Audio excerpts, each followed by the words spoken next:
এই কয়দিন সোশ্যাল মিডিয়ায় একটা কথা ঘুরছে, ওজিল বাংলাদেশ এসেছে, লোকাল মাঠে খেলছে, কি ভয়ঙ্কর ডাউনফল। কিন্তু একটু বাস্তবভাবে ভাবি তো, সত্যি কি এটা কোনো ডাউনফল? মেসুত ওজিল কিন্তু কোনো সাধারণ ফুটবলার নয়। তিনি 2014 সালে জার্মানির হয়ে বিশ্বকাপ জিতেছেন, ইউরোপের সেরা ক্লাবগুলিতে তিনি খেলেছেন। 2013 সালে নিজের সম্মানের সঙ্গে অবসর নিয়েছেন। একজন ওয়ার্ল্ড চ্যাম্পিয়ন প্লেয়ার অবসর নেওয়ার পর অন্য দেশে গিয়ে বাচ্চাদের সঙ্গে ফুটবল খেললে সেটা কিভাবে পতন হয়?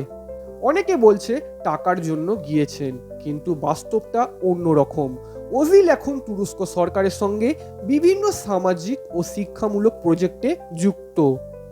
তুরস্কের একটি সরকারি সংস্থা বাংলাদেশের একটি বিশ্ববিদ্যালয়ের সঙ্গে যৌথ উদ্যোগে একটি প্রজেক্ট শুরু করেছে, আর সেই অনুষ্ঠানেই তিনি অতিথি হিসেবে এসেছেন। তারপর তিনি একটি শরণার্থী ক্যাম্পে গিয়ে শিশুদের সঙ্গে সময় কাটিয়েছেন, ফুটবল খেলেছেন।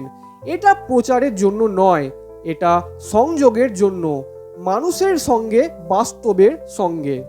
আমরা প্রায় ভাবি বড় তারকা মানেই সব সময় বড় স্টেডিয়াম, বড় লাইট, বড় ম্যাচ।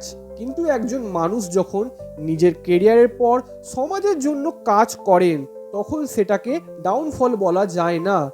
আসলে আমাদের সংকীর্ণ দৃষ্টিভঙ্গি এটি।